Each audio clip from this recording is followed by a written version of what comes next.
Yo, what up, people? Darnell B here. Welcome back to Tech on My Dresser. I just want to chop it up with you guys real quick about the Pixel 7. Got my hands on one, and not much to report other than it's pretty much a Pixel 6. They did make some slight changes with like the camera and whatnot, but you're not looking at much different other than like really just this camera bar. Like they got the camera cut out now, and I don't remember correctly because I haven't had the Pixel 6 for months, but the edges seem like they were bulkier on the Pixel 6. I could be wrong, but this doesn't look as bulky, and it's starting to grow on me, but I really kind of like that bulky camera look that the Pixel 6 had.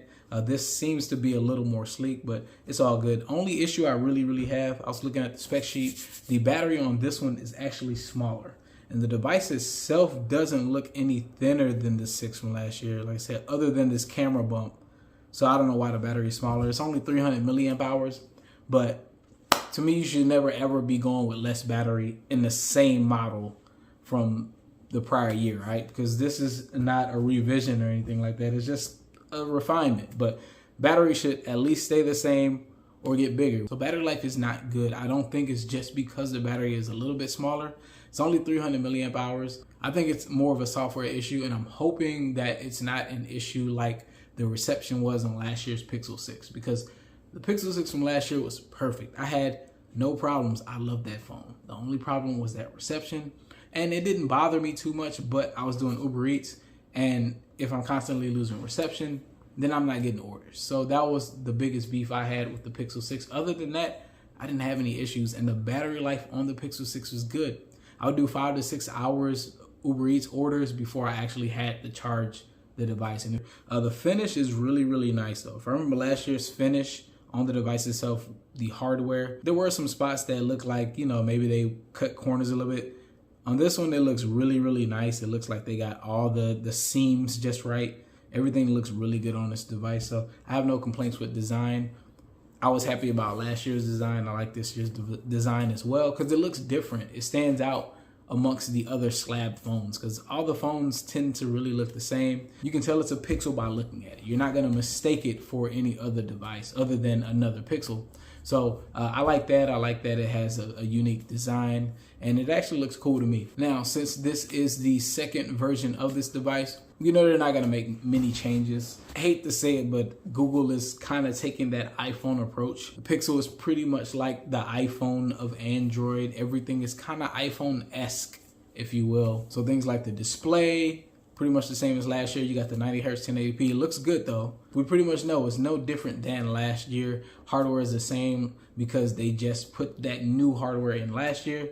And prior to that, they were using the same camera hardware for like 5 years or something like that. It was like pretty much every model from the 2 or 3, I think, up to the 6. Same camera hardware for the longest. So you know they're not going to change it year over year when they just came out with a new one last year. We know Google's software and hardware combinations when it comes to taking pictures is great. Put like a couple sample photos, but I'm pretty sure y'all seen a ton of those. Performance is solid. Right now we're at a point where pretty much every device that comes out, even the mid-tier devices, perform well. Like you can play games on it, no problem. You're not gonna have any issues unless maybe you're doing some kind of crazy like intensive hardcore gaming, which I do not do. And I think the majority of people that have phones don't. Google is aiming at people that want that simplicity. They're aiming at consumers that want something like an iPhone experience, right? Sure, we have the sweet vanilla Android, but it gets kind of plain and boring, which is very similar to the boringness that we get with Apple. So when you look for things like crazy performance, you're not going to get that with Pixel devices, at least not right now. Maybe they'll look to make crazier, more powerful devices later.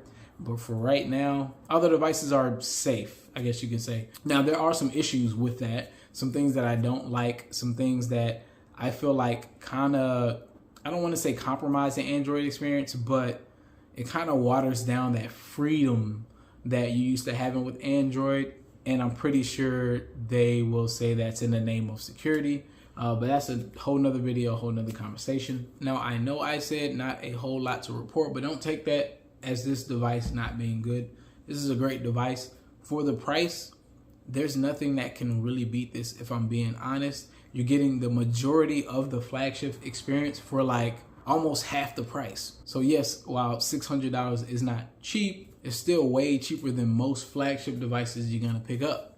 Especially if you decide to buy it through your carrier, you're probably gonna pay little to no down payment to get something like this. Now, with that being said, with the battery life the way it is currently and with the price, I honestly think it would be worth it to just go ahead and get the Pixel 7 Pro. That way you're getting the bigger battery, better battery life, bigger screen, higher resolution display, and a little less compromise in my opinion. Now, like I said, for the price, the shortcomings are, you don't even worry about it because you're so close to that flagship performance for like a mid device price. Like you can't beat that. But I think it's worth it to take a look at the Pixel 7 Pro because it's not that much more. But that's just my experience so far. That's pretty much it for now. Darnell B, Tech on My Dresser. Peace.